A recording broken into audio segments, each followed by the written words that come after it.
Δεν ακούγεται.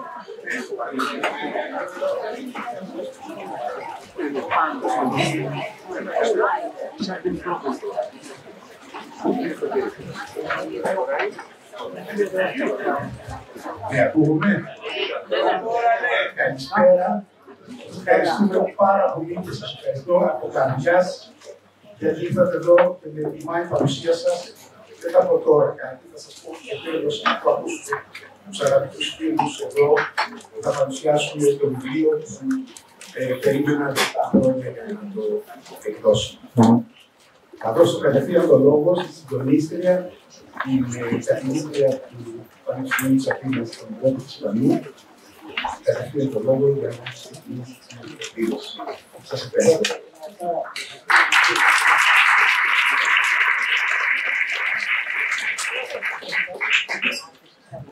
Καλησπέρα. Δεν ακούγεται. Είμαστε εδώ για να μιλήσουμε για το βιβλίο του Παναγιώτη Γετίνη, που έχει τον τίτλο, πολύ σύντομο τίτλο, «Η απάντηση». Τίτλος λεπτός, εξού και πολύ δυνατός, χωρίς κοσμητικά και όμως φωτισμένος. Δείχνει ταυτόχρονα δύναμη, οριμότητα και αυτοέλεγχο. Να αποφύγει όλες τις πρόσθετες λέξεις. Θα φανταζόταν κανείς ότι ήταν στο μυαλό και στην ψυχή του συγγραφέα μετά από την περιπέτεια του Ιλίου. Με βέβαιο ότι θα είναι και πολλές πιθανές εκδοχές του βιβλίου, αλλά αυτή είναι η ισχυρότερη. Απαλλαγμένη από συναίσθημα, αλλά αγροφιά. Και ένα κείμενο ποταμός, όπως οι σκέψεις, τα ερωτήματα και τα συναισθήματα που αμφίβολα κατέκλυσαν τον συγγραφέα όταν μόνος πλέον έπρεπε να δώσει μια μάχη ψυχολογικής, ίσως και πραγματικής επιβίωσης. Με πολύτιμη στήριξη από τους κοντινούς του ανθρώπους, αλλά παρόλα αυτά μόνος. Σε μια υπαρξιακή διερώτηση, μια αγωνία και συνολικά μια υπαρξιακή πρόκληση. Από τις λίγες που φαντάζεται κανείς, ιδιαίτερα ένας άνθρωπος, ένας επιστήμονας και δάσκαλος σαν τον Παναγιώτη Γετίνη, ότι θα χρειαστεί να αντιμετωπίσει τους λίγους. Και μια απόσταση που τονίζεται με την αφήγηση σε τρίτο πρόσωπο, αλλά που δεν εξαντλείται σε αυτή. Μια απόσταση ως προσπάθεια να βάλει τάξη, να αποτυπώσει με σφαιρική ματιά την εμπειρία που συντάραξε το βιβλίο. Προσωπικά μου προκαλεί θαυμασμό. Πόσοι από εμάς θα είχαν τόση δύναμη. Πρέπει να είμαι περήφανος για τη δύναμη του και περήφανο να είναι και η οικογένειά του για τον άνθρωπο με τον οποίο μοιράζεται τη ζωή. Οι περισσότεροι από τους παρόντες φαντάζομαι ότι βλέπουν αυτό το πρόσωπο, πρωταγωνιστή και όσο περιγράφεται στο κείμενό του. Από τα όνειρα και τις προσδοκίες ενός δυναμικού επιστήμονα και νέου πανεπιστημιακού για βελτιώσεις και αλλαγές, που τότε για εκείνον και όσους τις συμμερίζονταν ήταν πρωτοποριακές, αλλά για κάποιους αμήκους της. Ενώ τώρα φαίνεται να είναι περισσότερο προφανές. Μέχρι όμως την εμπλοκή του στον κικαιών των κατηγοριών, των επανειλημμένων δικών και των εγκλεισμών στη φυλακή, σε ένα περιβάλλον που κανονικά θα ανήκει στη σφαίρα της επιστημονικής φαντασίας. Θα προσθέσω όμως ότι για όσους δεν γνωρίζουν το συγγραφέα και το διαβάσουν, το βιβλίο έχει ενδιαφέρον από μια ευρύτερη ανθρωπολογική, κοινωνιολογική, ψυχολογική και πολιτική σκοπιά. Τι σημαίνει άραγε η διαδικασία αναζήτησης της αλήθειας και της δικαιοσύνης, δηλαδή τα μικρά και παλιά. Πώς η υποκειμενική διάσταση της αλήθειας μπορεί να επιβιώσει και να ακουστεί. Η απάντηση είναι μια αφορμή για ένα τεστ των θεσμικών και κοινωνικών διαδικασιών αναζήτησης της αλήθειας και της δικαιοσύνης. Σε ποιο περιβάλλον εκτελήσονται, πώς σας λειτουργούν αυτό. η εύκολη δημιουργία αξιαστήριων θυμάτων, ο ρόλος των μέσων ενημέρωσης και τόσα άλλα. Και η καθυστερημένη έστω απόφαση του Ευρωπαϊκού Δικαστηρίου Δικαιωμάτων του Ανθρώπου είναι μια μικρή αλλά σημαντική συμβολή σε αυτό το τεστ. Ο Παναγιώτης αγωνίστηκε να επιβιώσει, μεταξύ άλλων και ελπίζοντας ότι θα μπορέσει να ακουστεί και η δική του εκδοχή. Ανθρώπινο και απλό. Αλλά ταυτόχρονα και πολύ περισσότερο από αυτό. Σήμερα βρισκόμαστε εδώ με τους καλούς συναδέλφους να μιλήσουμε λοιπόν για αυτό το βιβλίο. Όχι για να φωτογράφουμε τις άρεστες αναμνήσεις, αλλά για να δούμε με την απόσταση του χρόνου τα διάφορα επίπεδα προβληματισμού που αγγίζει αυτό το βιβλίο. Εγώ ευχαριστώ και εγώ θα δώσω το λόγο στον πρώτο μας ομιλητή, τον κύριο Πάνο Λαζαράτο, καθηγητή του Δικαίου στην Κοινωνική Σχολή του Πανεπιστημίου.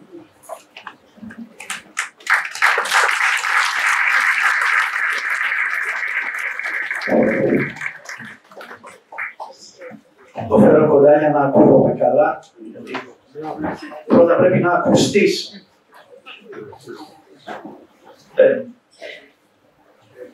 Πριν από λίγες μέρες, μια εβδομάδα περίπου, έκανα μία ανάρτηση στο Facebook με τίτλο «Μαντεύοντας το παρελθόν». Ο Έλλανος ήταν μάντη στην τρία που δεν μάντευε το μέλλον, αλλά το παρελθόν. Την ώρα που το έγραφα, σκέφτηκα το βιβλίο του Παναγιώτη, για το οποίο θα μιλούσα. Γιατί τι άλλο κάνει σε αυτό το βιβλίο, εκτός από το να προσπαθεί να μαντέψει το παρελθόν. Ακούγεται περίεργο,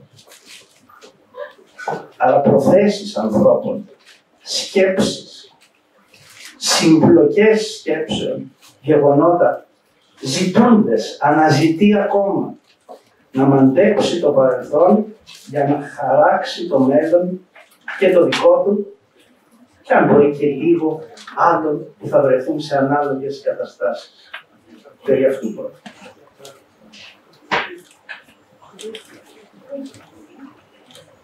Η δίκη του Ιώζεφ Κάπα. Μιλάω με μικρούς τίτλους αυτόν τον πρόλογο. Σε αυτήν αναφέρομαι στον πρόλογο. Η λέξη καυκικός υπάρχει και στα λόγια του Παναγιώτη και στο πιστόφυλλο του βιβλίου και σε όσους έχουν ασχοληθεί λίγο με αυτό. Γιατί είναι καυκικό. Ξέρετε, αγαπητέ φίλοι, ποια είναι καυκικό. Υπό δύο έννοιες. Η μία είναι ότι το βιβλίο και η κατάσταση, σαν τα βιβλία του Κάφκα, προσφέρει όλες τις δυνατότητες χωρίς να πιστοποιεί καμιά. Και το δεύτερο, η παράλογη κατάσταση στην οποία βρίσκεται ο Κάπα είναι ότι είναι υποκείμενο και αντικείμενο μιας διαδικασίας που δεν καταλαβαίνει απολύτως. Αν δεν βρεθείς στη ζωή σου μια στιγμή εκτός διαδικασίας, να μην την καταλαβαίνεις απολύτως, δεν θα νιώσεις πόσο βαθιά παράλογο είναι αυτό το πράγμα. Είναι τρομερό. Σκεφτείτε το πρωί να σηκωθείτε, ό,τι κάνετε από το πρωί το βράδυ είναι μέρος διαδικασίας. Δεν είστε τα παπούτσια σου για να ντυθείς, για να πας στο γραφείο σου, για να δουλέψεις, για να φας, για να κοιμηθείς, για να. Όλα γίνονται γιατί αν αρχίσεις και ενεργείς και μάλιστα μπορείς να το φέρεις για πράγματα που δεν καταλαβαίνεις, θα είσαι ο παράλογος άνθρωπος. Σε έναν κόσμο που πρέπει να έχεις δομηθεί να τον βλέπεις με ορθό λόγο. Εσύ μεγάλωσες, εσύ γεννήθηκες από τον πατέρα σου. Τον πατέρα σου. Να περιμένεις τον ορθό λόγο. Και να ζεις το παράλογο. 3. Να ακουστώ. Αυτό που είπε η κυρία Σπανού πριν από λίγο και το αναφέρει και ο ίδιος στο τέλος του βιβλίου, κάπου υπάρχει λέξη, να ακουστώ. Εξηγεί το γιατί έγραψε για μένα αυτό το βιβλίο. Ο οποίος δεν ακούστηκε μέσω των συμβόλων σου σε τόσες δίκες. Καλή μου φίλη, σαν καθηγητής του δικονομικού δικαίου και πάση σε μια εμπειρία μεγάλη δικαστική, πρέπει να σας πω ότι είναι τόσο στενά τα όρια του δικανικού ακούσματος και τόσο λίγο ακούγεσαι. Γιατί ακούγομαι, δεν σημαίνει λέω. Και ο άλλος, αν δεν περνάει στο αριστερό αυτή, είναι λόγος αντιπαρατίθεμαι με αυτό. Αν βλέπεις ότι μιλάς και κανείς δεν σε ακούει από αυτή την έννοια, αισθάνεσαι κάποια στιγμή την ανάγκη να ακουστείς. Δεν υπάρχει άλλος τρόπος για έναν άνθρωπο που θα βρεθεί τόσα χρόνια σε αυτή τη στιγμή, όπως το αισθάνεται το βίντεο να ακουστεί, παρά ένα βιβλίο. Δεν υπάρχει. Αν το κατασκεφτείτε, μπείτε σε αυτή την κατάσταση, δεν υπάρχει. Ή στόμα με στόμα με μερικούς φίλους. 4. Ο ορθός λόγος. Παίζει τεράστιο ρόλο στο βιβλίο του Παναγιώτου, γιατί είναι εξήγησα ήδη. Αλλά και γιατί έχει προκληθεί ο ορθός λόγος, έχει προκληθεί εδώ από τις δικαστικές αποφάσεις. Είμαι σε θέση να το ξέρω σε κάποιο βαθμό μεγάλο, γιατί ασχολήθηκα μόνο με τα δημοσιονομικά, αλλά και τα άλλα τα διάβασα. Λέει κάπου, ας βρεθεί, αφήστε με εμένα, ας βρεθεί η νομική θεωρία να πει αυτές οι αποφάσεις με αυτά τα ρητορικά ερωτήματα που οδηγούνται σε καταδίκη είναι σωστές αποφάσεις. Ελπίζω να βρεθεί. Ελπίζω, συνεχίζω να ελπίζω κάτι. Ελπίζω, τελεία. Συνεχίζω να ελπίζω.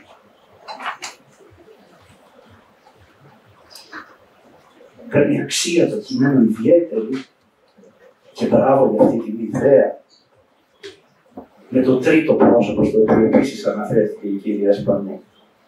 Το κάνει όχι μόνο σωστά αναγνώσιμο, αλλά σύμφωνα με το πνεύμα του συγγραφέα, διατηρεί ακόμα, δεν παριστάνει ότι διατηρεί. Διατηρεί μια απόσταση από τα γεγονότα και από τον ίδιο του τον εαυτό μέσα σε αυτά. Διατηρεί ακόμα μια απόσταση από τον ίδιο του τον εαυτό. Και εκεί βρίσκεται μια κρυφή υποβρόια, μεγάλη λογοτεχνική αξία, της οποίας ευτυχώς δεν έχει καν ο ίδιος συνείδηση. Είναι σαν τους ωραίους. Ωραίοι είναι μόνο όσοι δεν το ξέρουν ότι είναι ωραίοι. Και βέβαια, ο Ρασομών, στον οποίο και εγώ αναφέρομαι και εκείνος αναφέρεται στην αρχή, διότι βέβαια η αλήθεια έχει πολλές οπτικές. Τρομερό πράγμα. Τρομερό πράγμα συμβαίνει τώρα, λέει στην αρχή στην αυλή, ένας από τους ήρωες του. Τρομερό πράγμα. Τι τρομερό. Τρομερό λέει. 5 άνθρωποι είδαν το ίδιο πράγμα και χωρίς σκοπιμότητα. Ο καθένας λέει τη δικιά του ιστορία. Τώρα η σχέση με την αλήθεια. Διαβάστε αυτό το βιβλίο. Για το πρώτο μέρος, άκουσα πριν από λίγο ότι δόθηκε η ιδέα να βγάλει ένα άλλο βιβλίο. Το πρώτο μέρος ξεκινάει μετά όσα προσπάθησε και όσα πέτυχε, θα έλεγα, στην πανεπιστημιακή μεταρρύθμιση στις 2 θητείες του Παναγιώτης ο Γετίνης. Είναι μια ωραία ιστορία να δει κανείς πράγματα τα οποία μερικά μείνανε στα αλήθεια πίσω, να τα δει, όχι μόνο την άποψη του πόσο για μένα σημαντικά πράγματα έκανε, αλλά και υπό την οπτική, την ενδεχόμενη, πάλι ο Ρασομών, του πόσο αυτά που πήγε να κάνει μπορεί να επηρεάσουν σε ένα κύμα σιωπηρής αντίστασης, η οποία έχει μια απίστευτη δυναμική, όπου ο καθένας που το κάνει δεν έχει συνέστηση, αλλά όλοι μαζί δημιουργούν ένα πράγμα, το οποίο είναι μη αντιμετωπίσιμο. 2 πράγματα θα σας πω αυτές τις δράσεις, θα μιλήσουμε. Μία της πρώτης θητείας. Είχαν οργάνωση της μισθοδοσίας, να ξέρουμε τι γίνεται, και των βιβλιοθήκων. Μια ζωή είχε μπροστά τις βιβλιοθήκες. Αυτό που θυμίζει το Χέρμπορ, την έξοδο στην οποία αναφέρεται και ο ίδιος, πάντοτε βρίσκει μπροστά του βιβλιοθήκες. Μέχρι το τέλος. Τις βιβλιοθήκες μέχρι το τέλος. Οι βιβλιοθήκες. Και στη δεύτερη θητεία, εκτός από την αναβάθμιση του προγράμματος σπουδών, την πρακτική άσκηση φοιτών, πράγμα που σημαίνει δουλειά για τους ανθρώπους, το διπλογραφικό σύστημα να ελέγχονται όλοι και όλα περισσότερο. Είναι εντυπωσιακό το ότι όποια έκανε, ήταν προς την κατεύθυνση όχι μόνο της εξωστρέφειας και της δράσης, αλλά του μεγαλύτερου ελέγχου της ακρίβειας και του ορθολογισμού. Αν διαβαστεί το πρώτο μέρος, που είχαν έτσι ένα μοντεράτο μουσικά πηγαίνει, έτσι χωρίς ούτε πολύ πάθος, δεν είναι και εγώ μοντεράτο, μετριασμένο μουσικά. είναι αδύνατο να προετοιμαστούν τα υπόλοιπα για να έρθει το δεύτερο μέρος, η δικαστική οδύσσια, που αν θέλετε, το αλέγκρο του βιβλίου. Και από εκεί θα δείτε πρώτα το οικονομικό κομμάτι με το οποίο ασχολήθηκα και εγώ. Πρέπει να σας πω, αγαπητοί κύριοι, πως σε όλες τις υποθέσεις του Ελεκτικού Συνεδρίου έφτασε στην ολομέλεια του Ελεκτικού Συνεδρίου, ανώτατο δικαστήριο. Αυτός ο άνθρωπος, ας το πω έτσι λαϊκά, αθωώθηκε πλήρως, ακυρώθηκαν όλα αυτά τα πράγματα. Δύο πράγματα θα σας πω. Ότι το ανώτατο αυτό δικαστήριο είπε ότι δεν έχει ούτε δόλο ούτε αμέλεια. Όσοι δικαστές είναι. Όσοι εδώ είσαστε νομικοί, ποινικολόγοι, ξέρετε πως για να καταδικαστείς χρειάζεσαι δόλο. Ο ανώτατοι δικαστές είπανε αυτό το πράγμα για τα ίδια στην πραγματικότητα συμβάντα. Και ας αφήσουμε ότι κατέληξαν σε άλλες κρίσεις, άλλοι δικαστές, αλλά ούτε καν αναφέρουν σε αυτές τις αποφάσεις του Δημοσίου, σαν να μην υπάρχουν. Είναι η σχέση με αυτό το λάθος.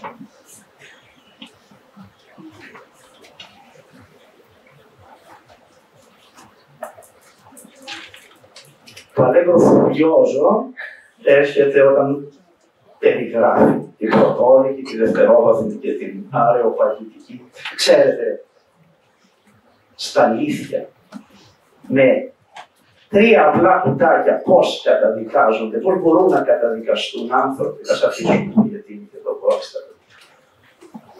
Πώς μπορείς να καταδικαστείς, με τι σκεπτικό να λέει ουσιαστικά η υπόβαση. Καλά, γινόταν τόσα πράγματα στη γραμματεία του λογιστηρίου και κάποιος βρέθηκε με κόκκινη Φεράρι. Εσύ που ήσουν από πάνω, δεν είχες περιέργεια να ρωτήσεις γιατί. Σελίδα 1689 και παρακάτω. Πώς μπορεί να ισχυρίζεται ότι αγνοεί? Δεν αναρωτήθη και ποτέ. Και από τα τρία αυτά ρητορικά ερωτήματα να μην καταλήγεις απλώς πως έφτυγε, γιατί ήταν αμελής, βαριά αμελής. Να καταλήγεις πως είναι δόλιος και συνέστησε ομάδα εγκληματική με άλλους τρεις ανθρώπους. Από τα ρητορικά να δείξεις στην αμέλεια, αλλά στον δόλο που συνοδηγεί πίσω από τα σύνδρα της φυλακής. Γιατί, πιστέψτε με, τις διάβασα ξανά πριν έρθω εδώ. Αυτό είναι το σχετικό. Γρόσο μόνο και στις τρεις. Διαβάστε. Γιατί υπάρχουν στο βιβλίο. Υπάρχει ένα κεφάλαιο, καθώς πλησιάζει το τέλος, σπάει κόκαλα, μικρό το δέμα, αλλά για την πολιτική σημασία αυτών των πραγμάτων. Και μόνο αυτό να διαβάσει το κεφάλαιο κανένας, σε σχέση πολιτικής, δικαιοσύνης και τύπου. Είχα δει πρόσφατα το όλοι οι άνθρωποι του Προέδρου του Άλαν Παγκούλα και το Parallax View. Έχει αντιστοιχεία το Pace και η ματιά. Και εδώ Παγκούλα και εδώ. Διαβάστε, δείτε πώς έχουν τα πράγματα. Αρκεί να σας πω ότι όσους δεν το γνωρίζετε, ότι εδώ υπάρχουν δύο καταδίκες του Ευρωπαϊκού Δικαστηρίου των Δικαιωμάτων του Ανθρώπου. Μία στον Κόνστα πιο πριν, 24 Πέμπτη του 11 υπόθεση, και μία στο Γετίνη. Η Κόνστα εδώ είναι ακόμα πιο εντυπωσιακή. Παρενέβαινε ο Υπουργός Δικαιοσύνης στη μέση των πραγμάτων και έπαιρνε θέσεις και χρησιμοποιούσε εκφράσεις πολύ συγκεκριμένες, βαρύτερες, για τις οποίες καταδικάστηκε η Ελλάδα. Και αντίστοιχα με το Γετίνη για τα χρόνια της διαδικασίας. Και είναι πολύ ενδιαφέρον τα όσα υποστήριξε το ελληνικό δημόσιο για να αντικρούσει αυτά και να χάσει τη δίκη. Και ο Γετίνης έτσι είναι γλυκός άνθρωπος, πολύ γλυκός άνθρωπος, και θα μιλήσει και υπέρ της ελληνικής δικαιοσύνης για τις φωτεινές της εξαιρέσεις και για το ελεγκτικό θα μιλήσει και για το ΕΒΑ θα γράψει σεμνά μερικές κουβέντες, αλλά ακούστε για να νιώσετε το τρίτο. Για μια περίοδο λίγο παρακάτω,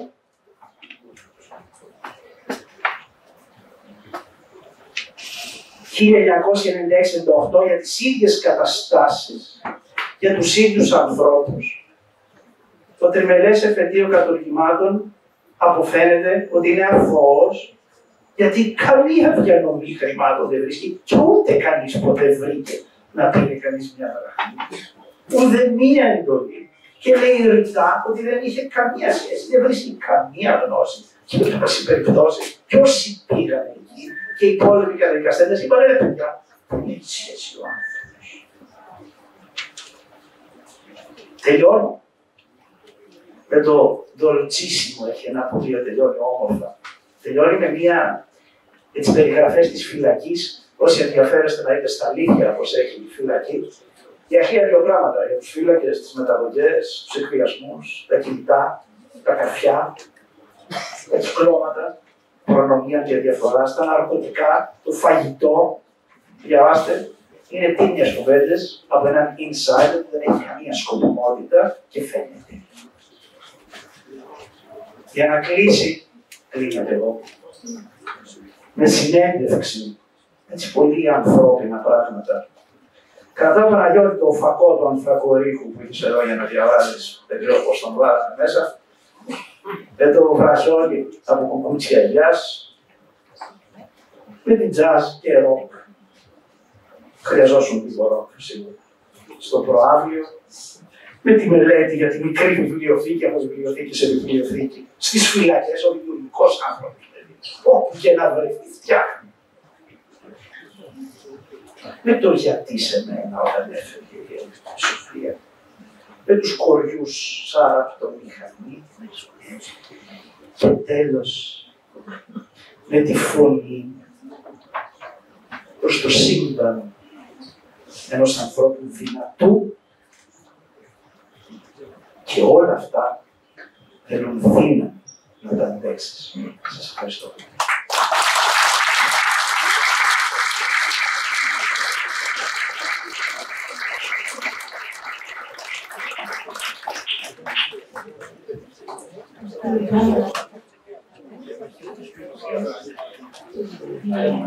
Το λόγο στην κυρία Λιμπεράκη, καθηγήτρια οικονομίας και περιφερειακής. Ευχαριστώ πολύ. Ευχαριστώ πολύ. Ακούγομαι. Χαίρομαι πάρα πολύ που είμαι σήμερα εδώ. Βέβαια είναι τιμή μου που με κάλεσε ο Παναγιώτης για την διαδίση και το βιβλίο του, αλλά η χαρά μου οφείλεται στο σήμερα, στο εδώ και σήμερα.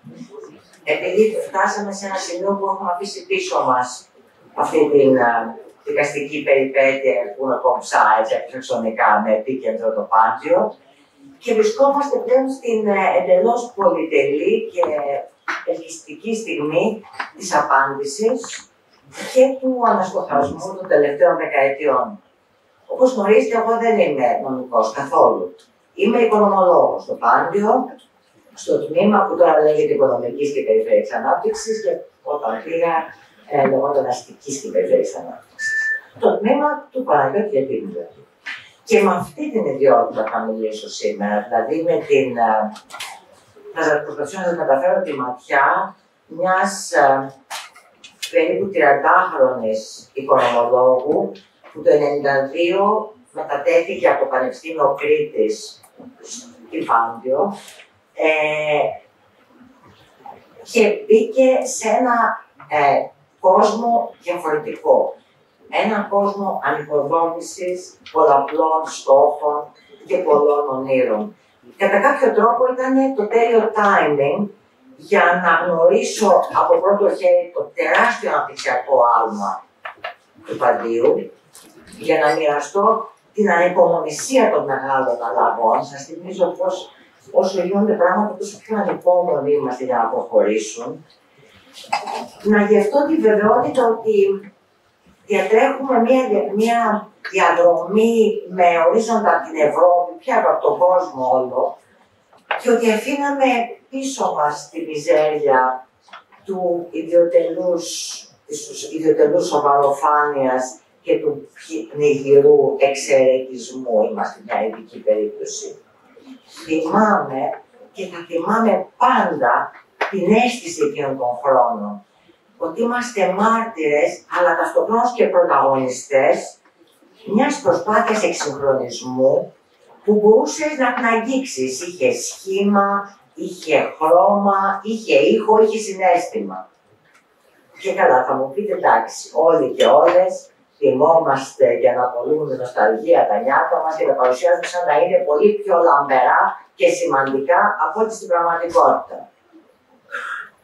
Μήπως υποκύπτω σε αυτό το απόκριμα όταν σας λέω για αυτό το ταξίδι της ανυπόμονης ανυποδόμησης. Αν έχετε αμφιβολίες, θα σας παραπέμψω στο δεύτερο κεφάλαιο του βιβλίου, όπου ο Παναγιώτης παρουσιάζει τους βασικούς σταθμούς αυτής της μεταρρύθμισης της δεκαετίας του 90.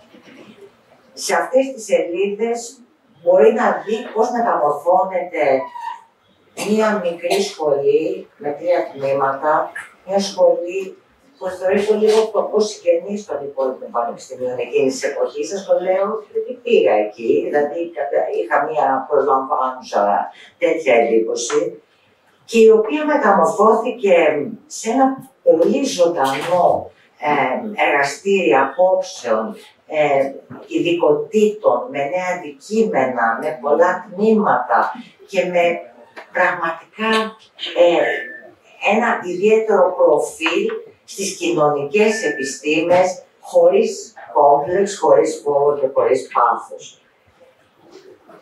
Θέλω να πω από την αρχή ότι καμία μεταμόρφωση δεν είναι εύκολη. Πουθενά και ποτέ.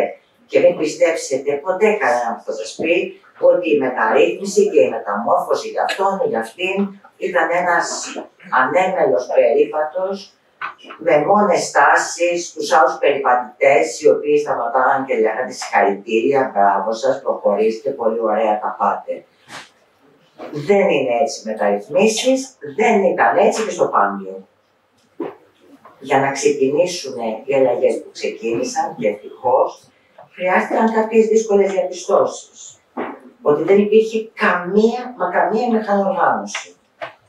Ότι υπήρχε κραυγαλαίο έλλειμμα εξειδικευμένου ανθρώπινου δυναμικού. Δεν είναι εύκολα πράγματα αυτά να γνωρίσει για το δικό σου μαγαζί, το δικό σου σπίτι.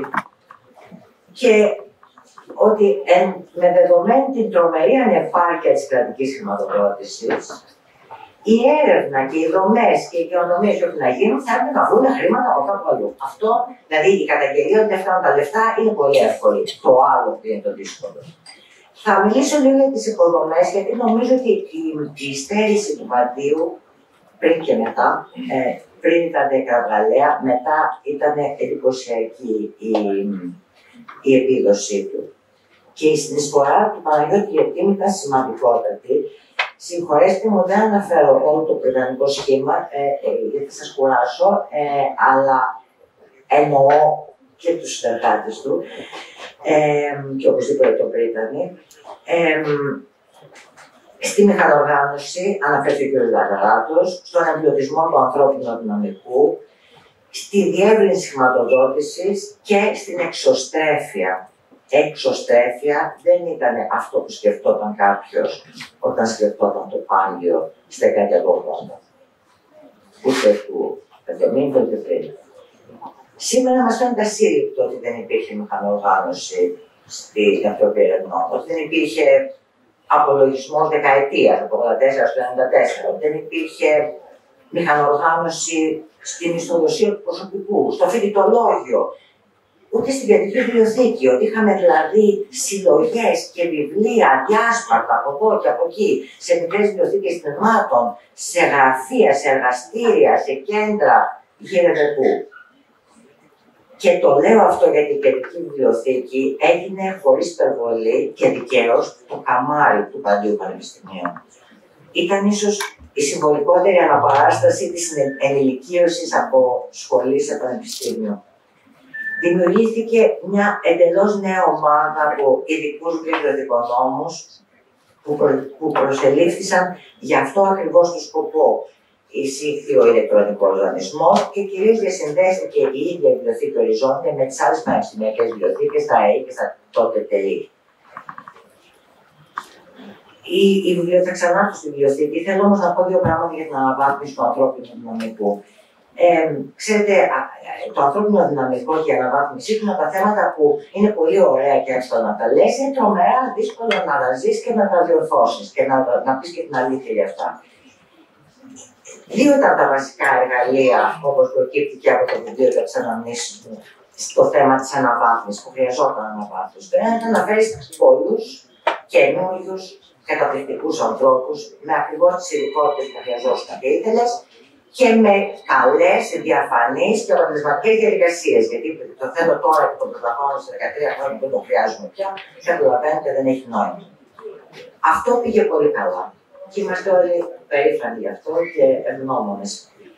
Δεν ξέρω αν πήγε καλά το άλλο εργαλείο που ήταν τα κίνητρα να αυτοβελτιωθούν μέσα από προγράμματα επανακατάρτισης οι ήδη υπάρχοντες άνθρωποι που υπηρετούσαν στο Πάντιο σαν διοικητικοί υπάλληλοι. Δεν ξέρω αν απέδωσαν τα κίνητρα. Διατηρώ αμφιβολίες, αλλά είμαι ανοιχτή στο που αντιθέτω. Και για να συμπληρωθεί αυτό το crash course αναβάθμισης της σχολής σε πανεπιστήμιο, υπήρξαν και κάποιες νέες δομές και καινοτόμες δράσεις, όπως η ίδρυση γραφείου ευρωπαϊκών προγραμμάτων, γραφείου κοινοτικού πλαισίου στήριξης, γραφείου σταδιοδρομίας και διασύνδεσης των φοιτητών με τα επαγγέλματα και την αγορά και προσπάθεια αναβάθμισης, όχι αναβάθμισης, του Κέντρου Πανεπιστημιακών Εκδόσεων που αντιμετώπισε δυσκολίες. Στη δεύτερη θητεία τα ορόσημα ήταν πολύ εύκολα. Ο εξυγχρονισμός της λειτουργίας της βιβλιοθήκης με την πλήρη ηλεκτρονική παροχή υπηρεσιών, είμαστε πολύ περήφανοι, αυτό είναι μια τεράστια επιτυχία και χρησιμοποιήθηκαν ευρωπαϊκοί πόροι από το Ευρωπαϊκό Κοινωνικό Ταμείο του ΑΠΕΑΕΚ και η ριζική ανακατασκευή της κτηριακής υποδομής, που είναι πάρα πολύ σημαντικό το κέρδος μιας ιδέας και ενός ονείρου, πάλι με ευρωπαϊκούς πόρους του Ταμείου Περιφερειακής Ανάπτυξης. Η αναβάθμιση προγραμμάτων σπουδών και η πρακτική άσκηση φοιτητών και η προσπάθεια, προσέχω, εισαγωγής κάποιες αξιολόγησης, την πιο light εκδοχή με τη μορφή της αυτοαξιολόγησης, της εθελοντικής αυτοαξιολόγησης. Κάτι που δεν υπήρχε ούτε σαν ιδέα σε κανένα ΑΕ της χώρας και το οποίο δεν μπορώ να πούμε ότι πήγε φοβερά καλά. Και τώρα, σε αυτό, στο θέμα της αξιολόγησης, που ήταν μια πολύ πρωτοποριακή ιδέα, κοιτάζοντας πίσω και διαβάζοντας με πολύ προσοχή κάθε λέξη από τις σελίδες του Παναγιώτη, είχα την αίσθηση ότι καθώς πίεζε για αυτή την εθελοντική αυτοαξιολόγηση, αυτήν που λιγότερο από 30% των συναδέλφων μας δέχτηκαν να λερώσουν τα χέρια τους για να κοιταχτούν στο καθρέφτη, για να πούνε μισές αλήθειες για τα μισά πράγματα που δεν κάνανε. Αυτοί λοιπόν, καθώς πιεζόμασταν να γίνουμε πιο διαφανείς, πιο ορατοί, ήταν σαν να έχει το αντίθετο αποτέλεσμα. Να έδωσε ένα σύνθημα γενικής αντεπίθεσης. Δηλαδή, σαν να πατάς το διακόπτη για να ανάψει το φως και να γίνεται βραχύκλωμα και να καίγονται όλες οι λάμπες του σπιτιού. Και τώρα, στο τέλος τα δύσκολα, τα λυπητερά και τα δυσάρεστα. Από την πτήση δημιουργίας προσκρούσαμε στην απόλυτη ανυποληψία σαν Πάντιο. Ήμουν ακόμα περήφανη καθηγήτρια και κυκλοφορούσα υπερηφάνως ενίοτε και μεταξύ για να πάω στη δουλειά μου, όταν ένας ταξιτζής γυρνάει και μου λέει: άκου να δεις, τις κοιμωλίες σου να τις κρατάς στην τσάντα σου, τις άλλες τις κλέβουν έτσι.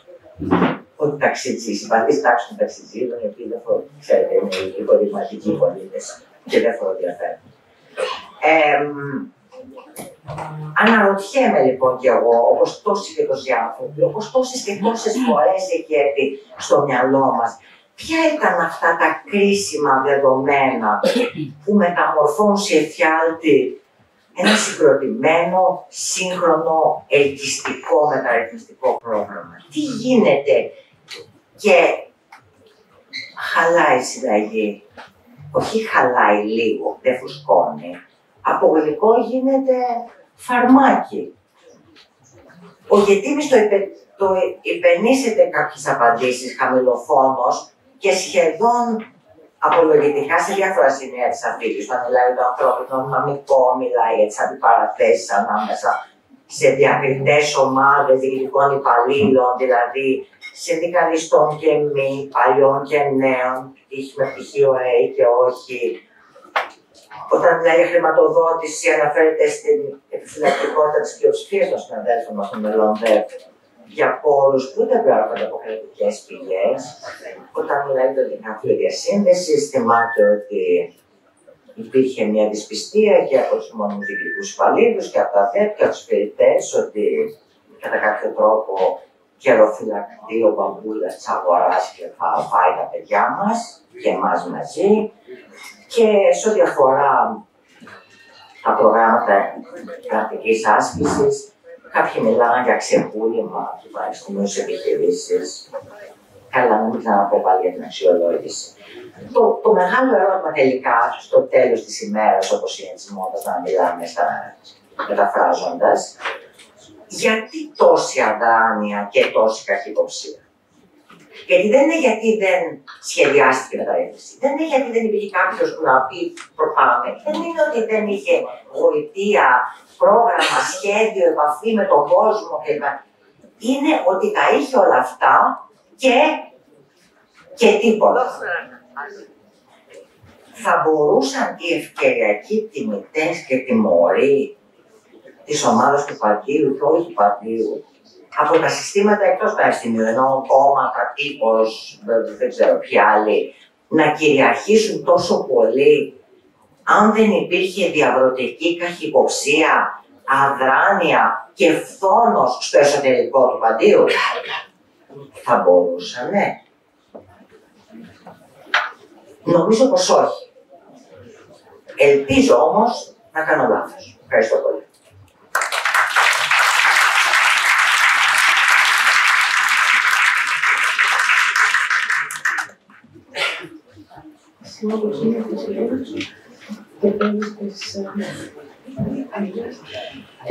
Ευχαριστώ πολύ, κυρία Λιμπεράκη. Θα πάρω το λόγο ο κύριος Πολιάδης, καθηγητής Δημοσιονομικών και Κοινωνικής Διοίκησης του Πάντιου Πανεπιστημίου. Σας ευχαριστώ πολύ. Το βιβλίο του Παναγιώτη Κιτινή είναι ένα συγκλονιστικό ντοκουμέντο. Υπάρχουν πολλοί τρόποι να το κατατάξει κανείς. Ο ίδιος στο Χριστόφυλλο το χαρακτηρίζει ως μια αυτοβιογραφική αφήγηση, την οποία έγραψε στις φυλακές Χαλκίδας και στο νοσοκομείο κρατουμένων των φυλακών Κορυδαλού. Θα μπορούσε κάλλιστα με μικρές μετατροπές να αποτελέσει ένα δικαστικό και πολιτικό θρίλερ καυκικής έμπνευσης με suspense, με έντονα συναισθήματα και διακυμάνσεις. Ο τρόπος γραφής του κειμένου είναι κοφτός, κινηματογραφικός και το πρόσωπος. Παρόλο που έχει βιώσει ή ενδεχομένως ακριβώς επειδή έχει βιώσει με τραυματικό τρόπο τα γεγονότα που καταγράφονται στο βιβλίο, φαίνεται να υπάρχει μια ιδιόρυθμη απόσταση στη γραφή. Δηλαδή σαν να παρακολουθεί ένας τρίτος όσα συμβαίνουν. Ένας επιφανής πανεπιστημιακός δάσκαλος σε ένα πανεπιστήμιο της Αθήνας που εκείνη την εποχή έχει στις τάξεις του λαμπερά ονόματα, μια χρυσή εποχή όπου η ευρεία εθνική και ευρωπαϊκή χρηματοδότηση της ανώτατης εκπαίδευσης επιτρέπει τη διεύρυνση και την ανάπτυξη νέων πανεπιστημιακών τμήματων και ερευνητικών προγραμμάτων, καθώς και τη μεγάλη εξωστρέφεια και τη διάδραση με την κοινωνία. Η Πάντιος σχολή μετατρέπεται σε Πάντιο Πανεπιστημίο. Ο Κώστας Σιμίτης, πρωθυπουργός της χώρας από το 1996, είναι καθηγητής και ο ίδιος του Παντίου Πανεπιστημίου. Και ξαφνικά η αποκάλυψη ενός οικονομικού σκανδάλου. Δικαστική έρευνα, κατηγορητήριο, δημόσια διαπόμπευση της εκλεγμένης πανεπιστημιακής διοίκησης, η περίφημη μεταχειρισμένη κόκκινη Φεράρι, που αγοράστηκε με επιταγές της Επιτροπής Ερευνών από τον Γενικό Γραμματέα του Παντίου, γίνεται έμβλημα για τους κατήγορους. Η υπόθεση του Παντίου φτάνει στο ακροατήριο με ταχύτατες διαδικασίες το 2005, περίπου 1,5 χρόνο μετά την ανάληψη της διακυβέρνησης της χώρας από την κυβέρνηση Καραμανλή. Είναι λοιπόν μια αυτοβιογραφική αφήγηση που διαβάζεται σαν δικαστικό θρίλερ, αλλά θα μπορούσε να έχει και μια τρίτη λειτουργία. Ένα εφαρμοσμένο μάθημα συνταγματικού και ποινικού δικαίου. Τι σημαίνει διάκριση των εξουσιών στη θεωρία και στην πράξη, ποια είναι τα όρια της δικαστικής ανεξαρτησίας, πώς ανώτατοι κυβερνητικοί παράγοντες από το βήμα της Βουλής παρεμβαίνουν σε εκκρεμείς δίκες, ποιες είναι οι ανομολόγητες διαδρομές που ακολουθεί η απονομή της ποινικής δικαιοσύνης, πώς ταυτόχρονα ένα κλίμα που μπορεί να καλλιεργηθεί στην κοινή γνώμη μέσα από τηλεδίκες είναι καθοριστικό για την έκβαση των ποινικών υποθέσεων. Αλλά και στη συνέχεια, η αθλιότητα του σοφρονιστικού συστήματος, οι απάνθρωπες συνθήκες κράτησης ενός ανθρώπου που έχει περάσει τη ζωή του στις βιβλιοθήκες, στα σπουδαστήρια, στα αμφιθέατρα. Η σχέση του πολιτικού, του δικαστικού και του μηντιακού συστήματος αποτυπώνεται με τρόπο γυμνό και οδυνηρό. Βουλευτές του τότε κυβερνώντος κόμματος συμμετέχουν σε τηλεοπτικές εκπομπές λίγες εβδομάδες πριν από τις εκλογές του Σεπτεμβρίου του 2007, επιχειρηματολογώντας ότι εμείς δεν διστάσαμε να στείλουμε τους πράσινους πεκτάνες στη φυλακή, διότι έχουμε μηδενική ανοχή στη διαφθορά και το αποδείξαμε. Ακολουθεί όμως η καταδίκη της Ελλάδας από το Ευρωπαϊκό Δικαστήριο Δικαιωμάτων του Ανθρώπου. Τα πολιτικά κόμματα σιγά σιγά θα αναγκαστούν να αποστασιοποιηθούν από την αρχική κατακεντρική ρητορία, με εξαίρεση τη Χρυσή Αυγή, που υπερθυματίζει την πρωτόδικη καταδικαστική απόφαση. Γράφει ο Παναγιώτης Λυπήνης ότι οι πολιτικές επιρροές γίνονται πλέον πιο διαφανείς και εκτιλήσονται κυρίως στα παρασκήνια, ενώ τα πολιτικά πρόσωπα αποφεύγουν τώρα τις δημόσιες τοποθετήσεις. Την άνοιξη του 2012 έρχεται η ώρα να αποφασίσει το εφετείο. Τότε συμβαίνει κάτι απρόβλεπτο. Όπως γράφει ο Γετίνης, το σύστημα αυτό θορυβείται όταν η εισαγγελέας της έδρας του δευτεροβάθμιου δικαστηρίου εισηγείται απαλλαγή για τους Πριτάνες και Επιπριτάνες. Ο τύπος αναδεικνύει αυτή την ανατροπή και οι προσδοκίες για δικαίωση στο δεύτερο βαθμό αναπτερώνονται. Παρ' όλα αυτά, μέρος του τύπου όχι μόνο αποστασιοποιείται από την αθωωτική εισαγγελική πρόταση, αλλά και με νέα δημοσιεύματα επιδιώκει πάλι να τονίσει την ανάγκη καταδίκης των Βρετάνιων ενός μελών εγκληματικής ομάδας. Εκπομπές στην τηλεόραση ξαναενεργοποιούν τους βασικούς πρωταγωνιστές της εντός εισαγωγικών κάθαρσης του Παντίου, δημοσιογράφους ως επιστοπλίστων του κίτρινου τύπου, που μιλούν για την ανάγκη δικαίωσης των νεκρών, γιατί ήταν στις Βρετανίες που ξεκίνησε τον έλεγχο, και ζητούν εμέσως την επιβεβαίωση της αρχικής τιμωρίας. Στο παρασκήνιο κυοφορούνται πάλι συζητήσεις και επιρροές πολιτικών και παραγόντων που είχαν πάρει ευθέως θέση στην υπόθεση, ενώ η εβδομαδιαία κυριακάτικη εφημερίδα ουσιαστικά επιτίθεται στην εισαγγελέα της έδρας και στο δικαστήριο. Και έτσι καταλήγουμε στη δεύτερη καταδικαστική απόφαση του εφετείου πια τον Ιούνιο του 2012, που προβάλλεται στα μέσα ενημέρωσης με μικρότερη έκταση από το 2007, καθώς το ζήτημα δεν αποτελεί πλέον ένα θέμα πολιτικής αντιπαράθεσης. Και εξάλλου δεν υπάρχει συστηματική αντίδραση στην καταδικαστική κρίση από κανέναν ουσιαστικό παράγοντα.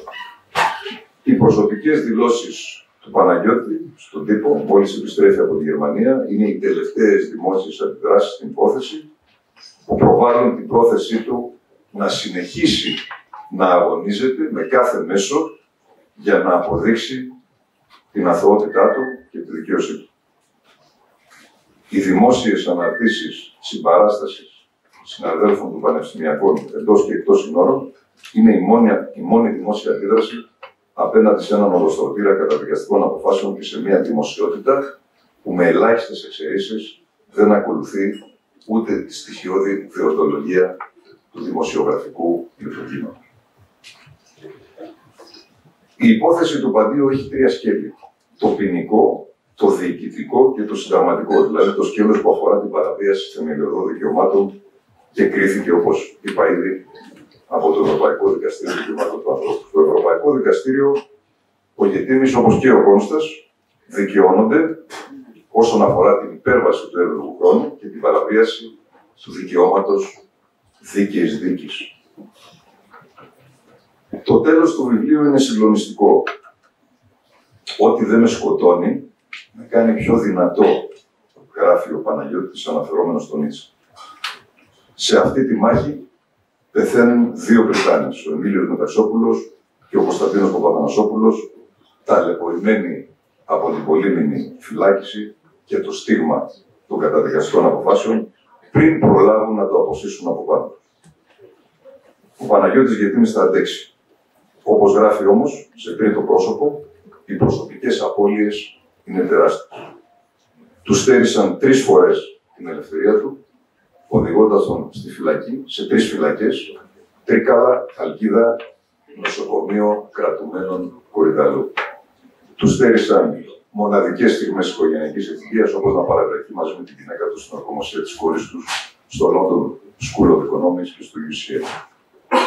Του στέρισαν από το 2007 τη διδασκαλία και την έρευνα στο Πάντιο Πανεπιστήμιο που πάντα υπηρετούσε με συνέπεια. Του στέρισαν πάνω από 10 χρόνια την πολύτιμη επαφή με τους φοιτητές και τους συναδέλφους. Αμαύρωσαν τη δημόσια εικόνα του, αυτή που είχε χτίσει μέσα από χρόνια συστηματικής προσπάθειας, μελέτης, διδασκαλίας και έρευνας, του υπονόμευσαν την ιδιότητα του ακαδημαϊκού δασκάλου με το λιντσάρισμα του τύπου και των μέσων ενημέρωσης, που παρουσίασαν μονομερώς τις καταδικαστικές αποφάσεις χωρίς καμία αμφισβήτηση και κριτική. Όπως γράφει, υπήρξαν στιγμές εφιαλτικές που τον γονάτισαν. Όμως δεν το έβαλε κάτω ποτέ. Άντεξε, δικαιώθηκε, επέστρεψε ανάμεσά μας σε μια κανονική ζωή με την οικογένειά του και τους φίλους του, με μια δημιουργική εργασία και έγραψε ένα εξαιρετικό βιβλίο. Παναγιώτη, καλό ταξίδι.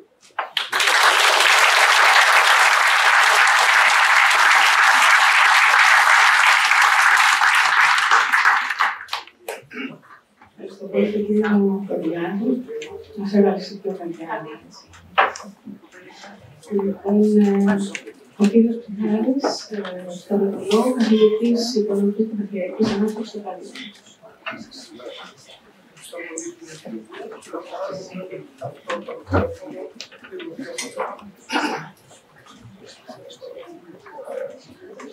Νομίζω ότι ακούγομαι. Καλησπέρα και από μένα. Λοιπόν, είμαι ο τελευταίος ομιλητής, οπότε θα φροντίσω έτσι και να τηρήσω το χρόνο που και οι συνάδελφοι νομίζω έχουν τηρήσει. Και ταυτόχρονα να πω κάποια πράγματα τα οποία νομίζω ότι συμπληρώνουν αυτά τα οποία ήδη ακούστηκαν από διάφορες πτυχές της πορείας, αλλά και του βιβλίου το οποίο έχει καταθέσει σήμερα ο Γετήμης. Θα πω το εξής. Εγώ γνωρίζω το Γετήμη 4 δεκαετίες, αν το πω 40 χρόνια θα είναι πολύ. Λοιπόν, άρα η ταυτότητά μου η ακαδημαϊκή, θα έλεγα και η προσωπική, είναι συνυφασμένη με την πορεία του Παναγιώτη, είναι συνυφασμένη περνώντας από διαφορετικές συγκυρίες, από διαφορετικές καταστάσεις. Παρ' όλα αυτά δεν σταμάτησε να είναι πάντα ενεργή και είμαι ιδιαίτερα χαρούμενος τώρα, σήμερα, που βρίσκομαι εδώ, για να καταθέσω αυτή την μαρτυρία. Ας ξεκινήσω λοιπόν από την γνωριμία την πρώτη και να πω ότι παρότι το βιβλίο αυτό είναι ένα βιβλίο, είναι μια κατάθεση ενός ανθρώπου, η ανάγνωση του βιβλίου, παρότι μπορεί να συνιστά μια προσωπική μαρτυρία, θα πρέπει κατά τη γνώμη μου να γίνει με αναφορά στο ευρύτερο ακαδημαϊκό πλαίσιο και στις επικρατούσες κάθε φορά συνθήκες πολιτικές, ακαδημαϊκές ιστορικές. Πώς ήταν λοιπόν το Πανεπιστήμιο στις αρχές της δεκαετίας του 80? Το Πανεπιστήμιο στις αρχές της δεκαετίας του 80 ήταν σε ένα κρίσιμο και μεταβατικό στάδιο. Ήταν η εποχή όπου θα παίρνει πλέον το Πανεπιστήμιο σε νέες δομές λειτουργίας, αντικαθιστώντας με το νόμο πλαίσιο που έγινε το 1982 τη βασική δομή λειτουργίας του Πανεπιστημίου με την έδρα. Η κατάργηση της έδρας ήταν ένα σημαντικό θέμα στην ακαδημαϊκή ζωή εκείνης της εποχής. Από εκεί δηλαδή που είχες από τη μία τον κάτοχο ή την κάτοχο της έδρας και τους βοηθούς, περνάμε σε μια νέα κατάσταση στην οποία το διδακτικό προσωπικό έχει πλέον ενταχθεί σε ακαδημαϊκές βαθμίδες. Δεν ήταν εύκολο. Αυτό δεν υπήρξαν πολλές αντιστάσεις. Τι συνέβαινε στο Πάντιο? Έχω νομίζω το προνόμιο και τη χαρά πολλούς από αυτούς τους ανθρώπους στο Πάντιο, παρότι είναι απόφυτος του Πανεπιστημίου Πειραιά, εν τούτης μεταπτυχιακές σπουδές έκανα στο Πάντιο. Είχα όμως το προνόμιο και την τύχη, θα έλεγα, να συνομιλήσω με πολλούς από αυτούς. Ένας εξ αυτών των ανθρώπων ήταν ο Σάκης Καράγιοργας, ο οποίος νομίζω ήταν μια ενδυματική μορφή για το Πάντιο και ένας επιστήμονας αλλά και ενεργός πολίτης και απλός άνθρωπος, κανονικός άνθρωπος, ο οποίος νομίζω ότι διαμόρφωσε ένα κλίμα ή όθησε στο να διαμορφωθεί ένα κλίμα. Η γνώμη που έχω αποκομίσει από συζητήσεις που έχω κάνει με πολλούς από τους πρωταγωνιστές αυτής της περίοδου, στην Πάντιο φαίνεται ότι κράτησε ένα συνενετικό κλίμα. Δηλαδή δεν έγιναν τόσο έντονες ανακατατάξεις όσο είχαν γίνει σε πολλά άλλα πανεπιστήμια. Αυτό το συνενετικό κλίμα το οποίο διαμορφώθηκε στο Πάντιο είχε συνεισφορές από τους κύριους συντελεστές, μεταξύ των οποίων ήταν και εξής. Πρώτος ο Σάκης Καράγιοργας, διετέλεσε επίπεδες του Παντίου εκείνη την εποχή. Ο Σάκης Καράγιοργας, ο άλλος ήταν ο Νίκος Πετραλιάς. Ο Πετραλιάς σε μια πρόσφατη αφήγησή του που λέει «Εμένα με έφερε ο Καράγιοργας στο Πάντιο. Εγώ τον Καράγιοργα δεν τον ήξερα». Και ο Ψυχοπαίδης, ο οποίος έρχεται, ο Κοσμάς Ψυχοπαίδης, που έρχεται μαζί με τον Πετραλιά και συνθέτουν μια καινούργια κατάσταση για το Πάντιο Πανεπιστήμιο. Δεν είναι τυχαίο ότι εκείνη την εποχή, ακριβώς μέσα σε αυτό το συνενετικό κλίμα, δημιουργείται και το πρώτο πρόγραμμα μεταπτυχιακών σπουδών στο Ελληνικό Πανεπιστήμιο. Το Ινστιτούτο Περιφερειακής Ανάπτυξης, το οποίο είχε ξεκινήσει από τη δεκαετία του 70, του 75, μετέπειτα τη δεκαετία του 80 και πριν ακόμη θεσμοθετηθούν άλλα μεταπτυχιακά, το μόνο αυτό μεταπτυχιακό πρόγραμμα στην Ελλάδα ήταν το πρόγραμμα το οποίο πέρα από τον καθηγητή Κόνσουλα, πρόσφατα είχαμε και την απώλεια του καθηγητή, πέρα λοιπόν από τον καθηγητή Κόνσουλα, που είναι και ο διευθυντής του προγράμματος σπουδών, συμμετέχουν στο Συμβούλιο τόσο ο Καράγιοργας, τόσο και ο Πετραλιάς.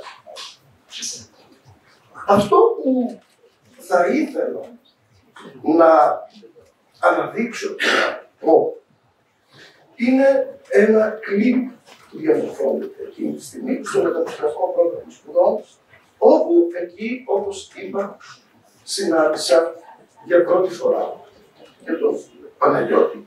Γιατί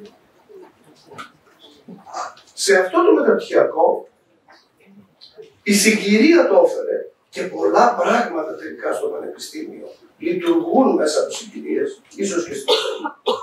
Θα πούμε και μετά για άλλου τύπου συγκυρίες. Σε εκείνη λοιπόν τη συγκυρία, στο μεταπτυχιακό αυτό πρόγραμμα, συμμετείχαν καθηγητές από πολλά πανεπιστήμια της Αθήνας, μπορώ να τους αναφέρω, που ήταν αντιπαθικές μορφές και αυτοί στον χώρο τους, και τον Θανάση Ραβαδινό, πρόσφατα και αυτός. Φωτογραφίες στον Δημήτρη Ρόκο, του Παυλολουκάκη, από το MEP και από το DPD αντίστοιχα, το Κωστή Κατσιμιχάλη από το Πανεπιστήμιο του Απιθύτα, του Σαραντίδη. Ενώ το Πάτριο συμμετείχε ο Φίλιας, ο Θεφανίδης κτλ. Καταλαβαίνετε λοιπόν ότι εδώ είχε διαμορφωθεί ένα πρόγραμμα το οποίο είχε και διεπιστημονικό χαρακτήρα και πλουραλιστικό χαρακτήρα. Αυτό δεν ήταν δεδομένο για το πανεπιστήμιο, όπως το γνωρίζαμε αυτή τη στιγμή. Ο Πετραγιέρας πάλι στην αφήγηση αυτή λέει αυτή η αλλαγή συντελέστηκε χωρίς πομπόδης διακηρύξης. Έγινε με συνεννόηση. Σε αυτό το κλίμα, το πανεπιστήμιο πριν ακόμα από τον νόμο πλαίσιο και πριν από τα μεταπτυχιακά, ανοίγει σε νέες ειδικότητες, σε νέους ανθρώπους. Μπορώ να αναφέρω ορισμένους από αυτούς. Από τους διδάσκοντες εκείνης της εποχής, χαρακτηριστικά μπορώ να πω τον Μάκη Σαχαράτο, που είναι εδώ, τον Σάλα, τον Μιχάλη Σάλα, τον Αντώνη Τρίτσι, τον Γιώργο Καρβελάκη. Μπορεί να ενδιαφέρουν και κάποιοι, αλλά όλοι αυτοί είναι άνθρωποι στον ακαδημαϊκό χώρο. Είχαν μια ιδιαίτερη βαρύτητα και έναν ιδιαίτερο ακαδημαϊκισμό που έκανε το πρόγραμμα αυτό να είναι κάτι ξεχωριστό, όπως είπα, αυτό που ξέραμε μέχρι εκείνη την ώρα. Το ίδιο συνέβαινε και με τους φοιτητές. Το ακροατήριο ήταν διεπιστημονικό. Υπήρχαν απόφοιτοι πολυτεχνείων, υπήρχαν απόφοιτοι οικονομικών σχολών, γεωπονικών, νομικών. Ήταν ένα πλούσιο, γιατί αυτό κάνει την ακαδημαϊκή υπόσταση. Δεν το κάνουν μόνο οι καθηγητές. Η ακαδημαϊκή υπόσταση είναι οι άνθρωποι και οι σχέσεις των ανθρώπων. Όχι μονάδες. Είναι οι σχέσεις που δημιουργούνται και με αυτή την έννοια το ακαδημαϊκό περιβάλλον του διαμορφώθηκε. Ήταν πολύ σημαντικό. Μέσα σε αυτό λοιπόν ήταν η διαδήλωση. Γι' αυτό θέλησα να κάνω και όλη αυτή την προσωπική μαρτυρία, η οποία είναι συνυφασμένη με αυτά που λέω. Αλλά ήθελα να προσθέσω τη δική μου ματιά σε αυτά τα γραφόμενα του Παναγιώτη, τα οποία ανακάλεσα και εγώ μέσα από το διάβασμα, αλλά αν θέλετε είναι και κτήμα μου. Μπορώ να τα αναπαράγω μέσα από μια διαδικασία αυτογνωσίας και συνεχούς διερώτησης. Ποιος είναι ο ρόλος μας στο πανεπιστήμιο και ποια είναι η ακαδημαϊκή μας λειτουργία. Θα μου επιτρέψετε να πω ότι αυτό που συνέβη στο πρόγραμμα και στο Πάτιο είχε ένα χαρακτήρα χειραφετητικό για το ελληνικό πανεπιστήμιο. Είχε ένα χαρακτήρα καινοτόμο και χειραφετητικό από ποια άποψη. Εγώ πρέπει να σας πω δύο χαρακτηριστικά παραδείγματα. Μπορώ να θυμηθώ την απάντηση του Κοσμά Ψυχοπέδη στην ερώτηση πώς μπορεί κάποιος να κάνει διδακτορικό. Δεκαετία του 80 δεν ήταν εύκολο να κάνει κάποιος διδακτορικό. Και ο Κοσμάς μου λέει πρέπει να κάνεις μια έρευνα. Δεν είναι ότι ο Κοσμάς είχε την αφένεια να θεωρεί ότι κάνοντας έτσι κάνεις διδακτορικό. Τι ήταν όμως το σημαντικό αυτό το οποίο αναδείκνει ο Κοσμάς, αυτό το δικαίωμα και τη δυνατότητα. Δεν ήταν πλέον η ακαδημαϊκότητα ένα προνόμιο κάποιου λογιοτατισμού ή κάποιων οι οποίοι ερχόντουσαν απ' έξω. Γι' αυτό ακριβώς είπα ότι ήταν χειραφετητικό αυτό το οποίο έγινε. Οι άνθρωποι αυτοί είχαν σπουδάσει στο εξωτερικό. Ο Παναγιώτης ο Μηχανικός είχε σπουδάσει στη Γερμανία και οι άνθρωποι αυτοί που αναφέρουν σπουδάσει έξω, τι δεν είχαν όμως. Δεν είχαν την αίσθηση της κατωτερότητας έναντι οποιοδήποτε άλλου. Δεν είχαν δηλαδή μια αντίληψη λογιοτατισμού. Και όπως Γιάννης Ψυχάρης, συνώνυμος του δημοτικιστή Ψυχάρη, οφείλω αυτό να το αναδείξω γιατί πιστεύω ότι είναι ένα τραύμα, όχι μόνο του Πανεπιστημίου, αλλά και της ελληνικής κοινωνίας.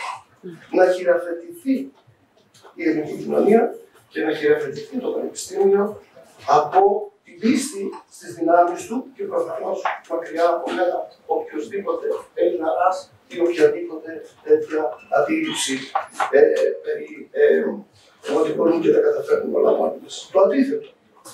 Σε αυτό λοιπόν το κλίμα, ο Γετήλης εισάγει και νέες μεθόδους διδασκαλίας, διδάσκει με τον Κοσμά Ψυχοπέδη, εισάγει νέες μεθόδους διδασκαλίας, επιπλέον αρχίζουμε να σκεφτόμαστε με την βιβλιογραφία. Επίσης η κατάρριξη του ενός και μοναδικού συγγράμματος ή τέλος πάντων η αμφισβήτηση του ενός και μοναδικού συγγράμματος που ήταν συνδεδεμένη με την έδρα, επίσης ήταν μια καινοτομία. Αρχίζουν να διαβάζουν βιβλία. Ο Καράγιανας, ο οποίος μπορώ αυτό να το καταμαρτυρήσω, ίσως και άλλοι άνθρωποι εδώ τον είχαν καθηγητή, ήταν η πιο γοητευτική προσωπικότητα στη διδασκαλία μέσα στην απλότητά του. Ο Καράγιος δεν είχε καμία επικοίνωση. Μιλούσε πολύ απλά. Αυτό λοιπόν ήταν το πρώτο κύμα. Στο δεύτερο, δίδαξα μαζί με τον Παναγιώτη στο Μετακιακό και μου έκανε την τιμή να είναι μαζί του διδάσκω του προγράμματος Μετακιακών σπουδών και είχα όχι μόνο τη χαρά, αλλά είχα ταυτόχρονα την αίσθηση και μιας μαθητείας δίπλα στο Παναγιώτη. Η τρίτη φάση, που είναι η τρίτη δεκαετία, τότε, με συγχωρείτε, στη δεύτερη αυτή φάση ο Παναγιώτης είναι αντιπρίτανης και βλέπω το έργο το οποίο κάνει. Ένα έργο το οποίο, έχοντας πλέον δει και όλα τα προγράμματα και οι νέες αντιλήψεις για τον τρόπο με τον οποίο οργανώνεται η φοιτητική ζωή, με τα γραφεία διασύνδεσης, με τους ΕΛΚΕ κτλ. Ταυτόχρονα το μέλημά του για να διαμορφώσει ένα πανεπιστήμιο το οποίο και διοικητικά και ακαδημαϊκά θα μπορούσε να ανταποκριθεί στις ανάγκες μιας εποχής η οποία οθούσε προς αυτήν την κατεύθυνση. Εγώ μετά έφυγα το πάνω. Εκλέχθηκα στο Βόλιο. Εκλέχθηκα στο τμήμα μηχανικών προγραμματικής οικονομίας και περιφερειακής ανάπτυξης. Και εκεί θα έλεγα, επειδή υπάρχουν και σήμερα συνάδελφοι εδώ, ήταν ένα εξαιρετικά γόνιμο ακαδημαϊκό περιβάλλον. Δεν είναι σωστά. Και ήταν η περίοδος που το Πάντιο είχε βρεθεί με αρνητικό τρόπο σε όλη αυτή τη δημοσιότητα. Για μένα η διαδρομή μου και η θητεία μου 9 χρόνια στο Πανεπιστήμιο της Θεσσαλίας διαμόρφωσε την ακαδημαϊκή μου ταυτότητα. Με φίλους και συναδέλφους που είναι εδώ σήμερα. Εκείνη την εποχή το μόνο που μου ζητήθηκε από τον Παναγιώτη ήταν να κληθώ και να καταθέσω ως μάρτυρες υπεράσπισης στη δίκη. Και εγώ να αποκριθώ. Για να πω την αλήθεια. Αυτό που ήξερα. Και το οποίο για μένα είναι απλό, είναι σημαντικό. Εγώ είπα αυτό το οποίο είχα να πω. Φτάνουμε στην τέταρτη εποχή όπου πλέον εγώ κάνοντας και μια μικρή παρέκταση ως φαίνεται στο Λονδίνο, εκλέγουμε ένα πιλωτής καθηγητής στο Πάντιο και μετά καθηγητής στο τμήμα Οικονομικής και Περιφερειακής Ανάπτυξης, στο οποίο είχα γνωρίσει τον Παναγιώτη και με το οποίο είχαμε συνεργαστεί, αλλά έκανα όλο αυτό τον κύκλο για να γίνει. Σήμερα λοιπόν, εγώ είμαι καθηγητής σε αυτό το τμήμα. Και έχω κάνει και 2 φορές πρόεδρος του κινήματος. Με την κυρία Λιτεράκη είμαστε στο ίδιο τμήμα. Εγώ το φοβόμουν να το πάρω. Γιατί? Γιατί όλο αυτό που ανέφεραν οι συνάδελφοι είχε δημιουργήσει ένα αρνητικό στερεότυπο. Το οποίο είναι αυτό που είπε και η κυρία Λιτεράκη, έκανε την εικόνα του παιδιού να φαίνεται λιγάκι. Νομίζω ότι αυτό έγινε ακριβώς χάρη στην εξαιτίας της ανακοπής αυτού του μεταρρυθμιστικού προγράμματος, το οποίο ξεκίνησε ο Γετίνης και το οποίο σήμερα νομίζω ότι έχει πλέον μπει σε εντελώς καινούργια βάση. Για να κλείσω. Θα ήθελα να πω για το βιβλίο. Από τον τίτλο και μόνο φαίνεται ότι ο Γετίνης θέλει να δώσει μια απάντηση. Σε ποιον θα τη δώσει την απάντηση? Είναι σε τρίτο πρόσωπο. Είναι σαν να συνομιλεί με τον εαυτό του και σαν να συνομιλεί ταυτόχρονα και μόνο τους άλλους. Γιατί, πιστεύω, γιατί κατευθύνει αυτή την ανάγκη του μια υποχρέωση ως δημόσιο λειτουργού που θέλει να καταθέσει εκ της θέσεώς του όχι μόνο τη λειτουργία ενός ακαδημαϊκού, αλλά και τη λειτουργία ενός ολόκληρου συστήματος για τον τρόπο με τον οποίο θα αντιμετωπίσετε. Όλη αυτή η ιστορία. Το θέμα λοιπόν, νομίζω, με το βιβλίο αυτό κλείνει, είναι η αναμέτρηση, είναι η απάντηση που θα διαμορφώσει στάσεις και αντιλήψεις όχι πλέον τόσο για το παρελθόν, όσο για το μέλλον. Σας ευχαριστώ πολύ.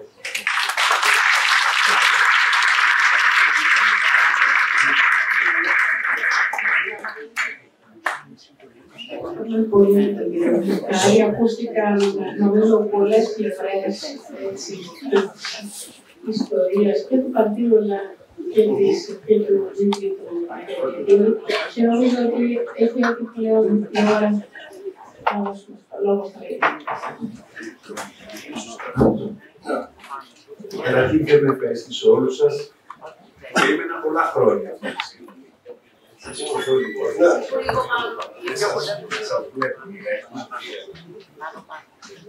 Λέω, περίμενα πολλά χρόνια αυτή τη στιγμή. Περίμενα πολλά χρόνια γιατί απέναντι σε αυτή την ύβρι που έχω υποστεί, απέναντι σε αστήρητες κατηγορίες και παντελώς ανεπιολόγητες δικαστικές κρίσεις, είχα την ηθική υποχρέωση να καταγράψω τη δικιά μου αλήθεια και αποδεικτικά στοιχεία, έτσι όπως καταλαβαίνω εγώ τον ορθολόγο. Το βιβλίο αυτό που γράφτηκε στα πιο δύσκολα χρόνια αυτής της ζωής μου, μέσα στις φυλακές, είναι η απάντηση σε αυτό που όλοι οι ομιλητές αναφέρθηκαν, η απάντηση μου στον ανορθολογισμό αυτής της κοινωνίας και στην αδικία, την οποία έζησα όχι μόνο μέσα στις πανεπιστημιακές αίθουσες, όχι μόνο μέσα στα δικαστήρια, αλλά και σε άλλους χώρους. Και κυρίως στη σχέση της διαπλοκής της πολιτικής με τον τύπο και με την δικαιοσύνη. Δεν θέλω να σας κουράσω, θέλω να πιούμε μαζί ένα ποτήρι κρασί, να πω ένα μεγάλο ευχαριστώ σε όλους που στάθηκαν δίπλα. Και είστε εσείς και πολλοί άλλοι. Γνωρίζω ότι δεν ήταν καθόλου εύκολο και για σας. Δεν ήταν μόνο δυσκολία, αγαπητέ και φίλε ξενοφόντα. Δεν είναι μόνο η δύναμη δική μου, αναφέρθηκε και ο Πάνος και ο Γιάννης και ο Γιώργος. Είναι η δύναμη αυτό που κάθισαν δίπλα. Γιατί αυτό θέλει και αυτό πραγματικά στέλος. Γι' αυτό και αναφέρομαι και δίνω ένα μεγάλο ευχαριστώ αφενός στην οικογένειά μου, από τώρα πάλι την Εύη, της οποία είναι στους οποίους και αφιερώνω αυτό το βιβλίο, στους συγγενείς μου, στις φίλες και στους φίλους, στους μάρτυρες της υπεράσπισης, στους συναδέλφους πανεπιστημιακούς στο Πάτιο, και στο εξωτερικό, ιδιαίτερα στη Γερμανία, στους συνεργάτες μου στο Ερευνητικό Πανεπιστημιακό Ινστιτούτο του Αστικού Περιβάλλοντος και Ανθρώπινου Εργαλικού που έφτιαξα, στις φοιτήτρες και στους φοιτητές μου, στα γράμματα που μου στέλνανε στις φυλακές, δεν θα τα ξεχάσω ποτέ, σε πολλούς συγκρατούμενους, οι οποίοι κάποιοι είναι και εδώ μέσα σήμερα, σε κάποιους σοφρονιστικούς υπαλλήλους, χρωστάω πολλά, αλλά ακόμα και σε εκείνους τους δικαστές και εισαγγελείς, τόσο του Ευρωπαϊκού Δικαστηρίου του Δικαιωμάτων του Ανθρώπου, όσο και μέσα στην ελληνική δικαιοσύνη. Ναι, υπάρχουν εξαιρέσεις. Μπορεί να είναι λίγες, αλλά υπάρχουν. Σε αυτούς ελπίζουν. Ελπίζουν ακριβώς αυτόν τον οδροστρωτήρα της κυριότητας που υπάρχει και στη διαπλοκή της πολιτικής με τη δικαιοσύνη και με τον τύπο, να βρίσκουν, να έχουν το σθένος να αντιστέκονται. Αυτοί σε μένα, τουλάχιστον σε αυτά που περίμενα, με δικαίωσαν. Και δεν είναι λίγο πράγμα. Τέλος, θέλω να πω, δεν έχω πει κανένα όνομα μέχρι τώρα, θέλω να πω ένα μεγάλο ευχαριστώ στο φίλο μου, τον Βλάχο, τον εκδότη των κειμένων και στην επιμελήτρια του βιβλίου, την Κατερίνα Χανδρινού, που αφοσιώθηκαν και με βοηθήσαν να ολοκληρώσω αυτό το βιβλίο, που ανταποκρίνεται πράγματι στις προσδοκίες. Στους ομιλητές θέλω ένα μεγάλο ευχαριστώ, οι οποίοι παρουσίασαν και με τιμή και σε όλους εσάς που με τιμήσατε με την παρουσία σας. Τέλος, όσοι πάρετε το βιβλίο και διαβάσετε, να έχετε υπόψη σας ότι έχω εντοπίσει μερικά ορθογραφικά λάθη. Παράδειγμα, στις συντομογραφίες, τέταρτη σελίδα κιόλας. Φίλου, ακούς. Το χρηματικό ένταλμα γράφεται ως χρωματικό ένταλμα. Ήθελα να βάλω χρώμα στο βιβλίο, γιατί είναι όλο μαύρο άσπρο.